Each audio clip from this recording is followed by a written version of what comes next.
Hello everyone, welcome back to the channel banking professionals make it possible. उम्मीद करती हूँ आपकी तैयारी अच्छी चल रही होगी, आपका हेल्थ भी अच्छा होगा। आज मैं शेयर करने वाली हूँ अपना आरआरबी पीओ मेंस 2020 का स्कोर कार्ड, जो कि आप भी पूछ रहे हैं कि आपने पिछले साल क्वालिफाई किया था तो कितना स्कोर रहा आपका मेंस में, तो वो ज़रूर बताइएगा। कुछ गलतियाँ जो मैंने की थी वो आप मत कीजिएगा, वो भी मैं आपको यहाँ पे सजेस्ट करूँगी। मेंस निकला, इंटरव्यू में भी 85% मार्क्स मिले, फिर भी मेरिट लिस्ट में जगह नहीं बना पाई। क्या गलतियां मैंने की थी जो कि आपको नहीं करनी चाहिए, तो वो सब कुछ यहाँ पे हम लोग आज देखने वाले हैं। एक छोटी सी रिक्वेस्ट, अगर आप मुझे पहली बार सुन रहे हैं, इस चैनल पे पहली बार आए हैं, तो चैनल को सब्सक्राइब करके बेल आइकन दबा लीजिएगा ताकि आगे आने वाले वीडियो के अपडेट आपको मिलते रहें। तो चलिए देखते हैं मेरे अटेम्प्ट और मेरा स्कोर कार्ड। ये यहाँ पे आपको दिख रहा है IBPS का score card. Puja Kumari, roll number, registration number, date of examination 30 जनवरी 2021। बिहार से अप्लाई किया था मैंने पिछले साल भी, इस साल भी, क्योंकि मैंने आपको बताया हुआ है हमेशा से कि जब तक बिहार में वैकेंसी रहती है तब तक मैं कोई और स्टेट से कोई भी फॉर्म नहीं अप्लाई करती। हाँ, SBI यहाँ पे नहीं था, इसलिए मुझे आउटसाइड बिहार भरना पड़ा, बट यस, मुझे अपने स्टेट में ही कंफर्टेबल होते एग्जाम देना, that's why I always applied from my own state. Move करते हैं रीजनिंग में। तो सबसे पहले अपने अटेम्प्ट और सही गलत क्या था वो मैं आपको बता देती हूँ। तो रीजनिंग में मैंने अटेम्प्ट किया था 28, 25 मेरे करेक्ट रहे और 3 मेरा गलत रहा। ये मैं निकाल पाई हूँ अपने स्कोर कार्ड के आधार पे, क्योंकि यहाँ पे आपको दिख रहा है कि स्कोर कार्ड मेरा रीजनिंग में 24.25 है। ठीक है, ये मैक्सिमम स्कोर जो होता है वो है, और मेरा स्कोर 24.25 है, जिसको कि 1.25 से मल्टीप्लाई करना होता है, तब जाके आपका फाइनल स्कोर बन के आता है। तो 24.25 बनने का मतलब है कि 25 सही थे मेरे और 3 गलत थे, तभी जाके ये 24.25 बनेगा। ठीक है, और अगर इसे मैं 1.25 से मल्टीप्लाई कर दूं तो ये स्कोर मेरा 30.3125 बन जाता है। ठीक है, आगे कंप्यूटर भी 40 मार्क्स के थे। ठीक है, मैक्सिमम स्कोर 40 था, यहाँ पे मेरे 21.25 आए। ये 40 मार्क्स मतलब ये उसको 40 पे ले जाके रोकते हैं, बट यस, कंप्यूटर का जो स्कोर है वो 0.5 से मल्टीप्लाई होगा आपका। तो यहाँ पे मैंने 28 किए थे कंप्यूटर में, जिसमें मेरा 23 सही है और 5 गलत हो गया था, इसलिए आपको यहाँ पे जो स्कोर है वो 21.75 दिख रहा है। अब इसे मुझे मल्टीप्लाई करना है 0.5 से, तब जाके मेरा स्कोर जो है वो 10.875 बन के आया। ठीक है, अब GA की बात करें तो GA में भी 40 सवाल थे। यहाँ पे मेरा स्कोर रहा है 9.50 और ये GA में 9.50 रहा है। मैंने इस अटेम्प्ट किया था 15 और सही थे मेरे 12 और 4 मेरे गलत थे। एज आई ऑलवेज से कि एक्यूरेसी पे काम करना चाहिए, क्योंकि यहाँ पे ऐसे सवाल थे जिसमें कि 30 प्लस किया जा सकता था। यस, 30 प्लस किया जा सकता था, बट यही मेरा लैग कर गया, क्योंकि मैंने आपको पहले बहुत सारे वीडियोस में बताया है कि GA में मैंने इस टाइम फोकस नहीं किया था, क्योंकि SBI क्लर्क का जो मेंस का पिछले साल इतना सारा इशू चल रहा था कि होगा नहीं होगा, कब होगा, इस वजह से बहुत सारे ऐसे बच्चे हैं जो कि डिस्ट्रैक्ट हो रहे थे। और मेरी 2020 की सारी गलतियां जो मैंने की वो सिर्फ और सिर्फ GA की वजह से मेरा 2020 में मैक्सिमम सिलेक्शन मेरा इसी वजह से रुका। I was like, no, this year I am not going to do this mistake again. So never skip or never avoid your GA section. कभी नहीं अवॉइड करना चाहिए। मोस्ट स्कोरिंग होता है ये सेक्शन जो है, इसमें आपको बहुत ज़्यादा मेहनत भी नहीं करनी होती है और स्कोर भी यहाँ पे ज़्यादा आता है। यहाँ पे दिस सेक्शन इज लाइक, आता है तो आता है, नहीं आता है तो नहीं आता है। ठीक है, यहाँ पे कैलकुलेशन नहीं है, सोचना नहीं है कि यार इसको मतलब लॉजिकली इस पे सोचना नहीं है, रीजनिंग की तरह, क्वांट्स की तरह यहाँ पे कोई कैलकुलेशन नहीं है, ना इंग्लिश और हिंदी की तरह कोई पैसेज है। सीधा सवाल देखो, ऑप्शन देखो, याद है ठीक है, नहीं याद है आगे बढ़ो। ठीक है, so I found this section most helpful to qualify your examination in mains. So that was my biggest mistake I did in this examination, because you all have seen that I missed by 1.15 marks in merit list. So it was hurting, but still I learned a lesson from that. So मैंने 15 किया था, 12 उसमें सही रहे और 4 गलत रहा। Score यहाँ पे 9.50 आपको दिख रहा है, ठीक है। अब देखते हैं, यहाँ पे एक और गलती मैंने की थी, वो किया था मैंने हिंदी ऑप्ट करके, ठीक है, क्योंकि I was taking it for granted कि नहीं हिंदी तो बहुत ईजी है, मैं हिंदी मीडियम से हूँ, हो सकता है। No, never never ever do this mistake, because Hindi का जो ग्रामर है ना वो इंग्लिश से बहुत बहुत बहुत ऊपर लेवल का होता है, बहुत टफ होता है। सो अगर आपका हिंदी इतना, मतलब मैं जो ये पूरा सेशन जो हम लोग सुन रहे होते हैं यूट्यूब पे, तो मैक्सिमम लोग यहाँ पे, जब तक आप हिंदी लिटरेचर के प्रोफेसर नहीं हो, हिंदी के प्रोफेसर नहीं हो, तो तब तक यहाँ पे आपसे त्रुटियां होने की संभावना रहती है, बहुत ज़्यादा गलती होने की संभावना रहती है। हिंदी मीडियम वाले भी जब तक हिंदी में बेस्ट ना हो, please don't try to get into it, क्योंकि मुझे ये कॉन्फिडेंस आ रहा था मॉक टेस्ट से। मॉक टेस्ट में मैंने बहुत अच्छे अच्छे स्कोर किए हुए थे, 28 और उसके प्लस ही मैं रह रही थी मॉक टेस्ट में। But yes, I did 26 in Hindi section and that was my biggest mistake कि यहाँ पे 15 सही और 11 गलत हो गया, and it plays a vital role in my disqualification.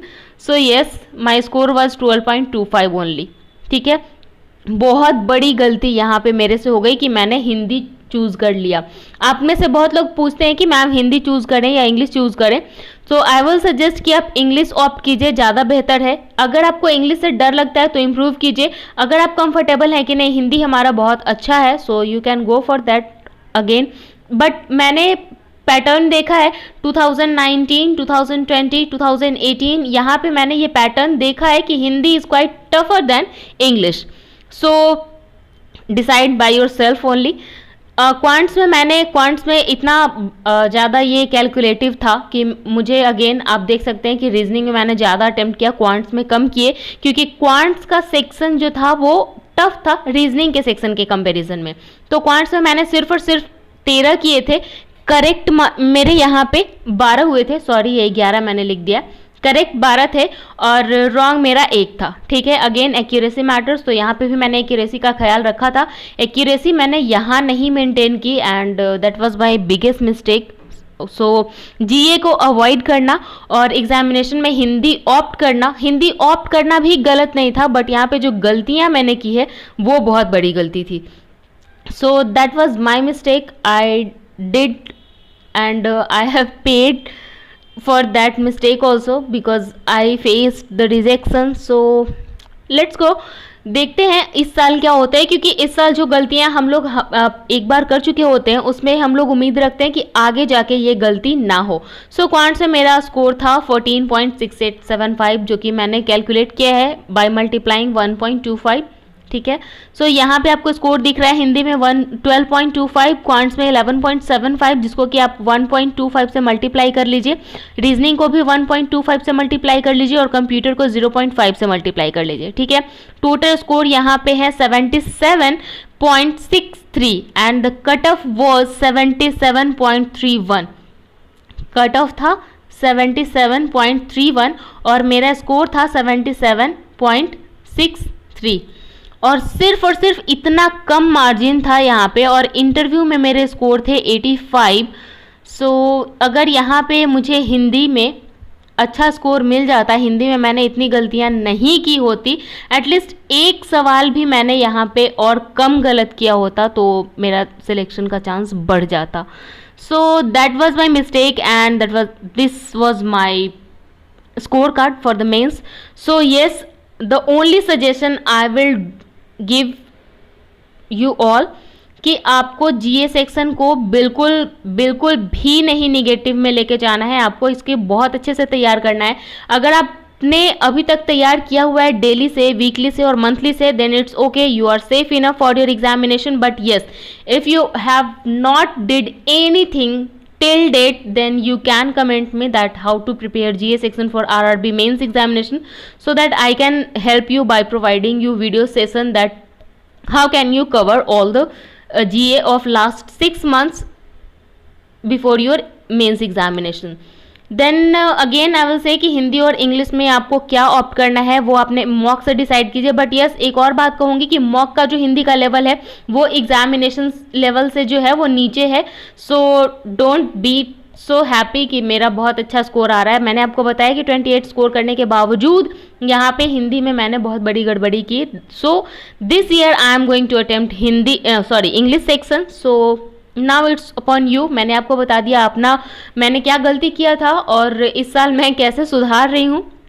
So that's the end of the video. मैंने आपको यहाँ पे सब कुछ बता दिया, अपना स्कोर कार्ड और अपने अटेम्प्ट, सही गलत और मिस्टेक्स जो कि आपको नहीं करने चाहिए। उम्मीद करती हूँ ये आपके लिए हेल्पफुल रहा होगा। आपको आपके जो भी डाउट्स हैं वो क्लियर हो गए होंगे कि कौन सा सेक्शन अटेम्प्ट करना है, किसको ज़्यादा वेटेज देना है। अगर वीडियो हेल्पफुल रहा हो तो प्लीज़ लाइक कीजिएगा, दोस्तों के साथ शेयर भी कीजिए। कोई डाउट रह गया हो तो डेफिनेटली आप कमेंट सेक्शन में कमेंट कर सकते हैं। 1 से 24 घंटे के अंदर आपको रिप्लाई मिल जाता है। अगेन आई एम सेइंग कि आपको 1 से 24 घंटे के अंदर जो रिप्लाई मिलता है, मैं इसमें कोशिश करती हूँ कि सबका रिप्लाई कर दूँ और जो भी आपका डाउट रहता है ना वो रियल डाउट होना चाहिए। अब आप पूछेंगे कि मैम आप बिहार से कहाँ से हो, तो बिहार से। बिहार में कहाँ से? पटना से। पटना में कहाँ से? तो इसके लिए कमेंट सेक्शन में मैं कुछ नहीं कर सकती आपका इतना ज़्यादा, मतलब आप वहाँ पे डाउट पूछ सकते हैं कि किस तरीके से मॉक अटेम्प्ट करना है, कैसे आपको एक्यूरेसी मेंटेन करनी है, कैसे आपको अपना परफॉर्मेंस इंप्रूव करना है। That's why I always say कि आप अपने डाउट वहाँ पे पूछ सकते हैं। अब मेरा पर्सनल एड्रेस पूछिएगा। अब मैं बार बार कह रही हूँ कि मैं आरआरबी का एग्जामिनेशन जो है, मैंने आरआरबी का फॉर्म अप्लाई किया है अपने स्टेट से, बिहार से। आप बार बार यही सवाल पूछते हैं कि मैम आप कौन से स्टेट से अप्लाई किए हो, मैम आप कितना अटेम्प्ट किए हो, जबकि हर एक इन्फॉर्मेशन मैंने आपको अपडेट दिया हुआ है। आप लोग वीडियो नहीं देखते हो और सीधा सीधा सिर्फ कमेंट में पूछते हो, और ऐसे कमेंट्स का रिप्लाई ना करने पे आप रूड हो जाते हो कि यार तुम्हारा तो ईगो बहुत है, तुम बहुत एटीट्यूड में हो। सो एक्सट्रीमली सॉरी कि आपको लगता है कि मैं रूड हूँ, but yes I know I never feel that I am rude enough to anyone. किसी के लिए मैं रूड नहीं बनती, बिकॉज रूडनेस एक ऐसा चीज़ है ना जो कि आपको रूइन करता है, बाहर वाले को रूइन नहीं करता है, आपको खुद ही बर्बाद करता है, वो आपको सबसे अलग लेके चला जाता है। सो आई नेवर थिंक कि मैं रूड बनूं या फिर मैं रूड बनना चाहती हूँ, कभी नहीं। क्योंकि पोलाइटनेस से आप पूरी दुनिया जीत सकते हैं, रूडनेस से आप सब कुछ खो सकते हैं। So that's my personality. मैं रूड नहीं हूँ, बट आपको लगता है तो हो सकता है किसी वजह से आपको लगा हो, आई डोंट नो किस वजह से लगा हो, बट येस रूड नहीं हुई। एक बार फिर से बोलूँगी। सो अगर आप भूल गए थे, छोटी सी रिक्वेस्ट कर लेती हूँ कि अगर आप भूल गए थे कि चैनल को सब्सक्राइब करना होता है ताकि आपको वीडियोस के अपडेट मिले, तो कर लीजिए। भूल गए थे तो चैनल को सब्सक्राइब करके बेल आइकन जरूर दबाइएगा, तभी जाके वीडियो के अपडेट आपको मिलते रहेंगे। आगे जितने भी वीडियो आएंगे, वीडियोस भी मैं अपलोड करती हूँ आपके डिमांड पे, ऑन डिमांड वीडियो कि आपको कैसी स्ट्रैटेजी चाहिए, एक एग्जामिनेशन की तैयारी करनी है, मल्टीपल एग्जामिनेशन की तैयारी करनी है, मेंस की तैयारी करनी है, प्रीलिम्स की तैयारी करनी है, उसके अकॉर्डिंग मैं आपको वीडियोज़ भी प्रोवाइड करवाती हूँ। हाँ, एक और बात कि अर्थमेटिक का सेशन मैं बहुत जल्दी आपके लिए लेके आने वाली हूँ, जिससे कि आपको प्रीलिम्स में एटलीस्ट आपका प्रीलिम्स का जो है वो बेसिक, प्रीलिम्स भी नहीं कहूँगी, आपका बेसिक एटलीस्ट मैं यहाँ पे क्लियर करवा दूंगी अर्थमेटिक का। सो उम्मीद करती हूँ आप लोग जुड़े रहेंगे और शेयर भी करेंगे इस चैनल को भी, इस वीडियो को भी। मिलेंगे अगले सेशन में इस उम्मीद के साथ कि आप अपनी तैयारी बहुत अच्छे से कर रहे होंगे, अपने हेल्थ का ख्याल भी रख रहे होंगे। See you soon, have a nice day, bye.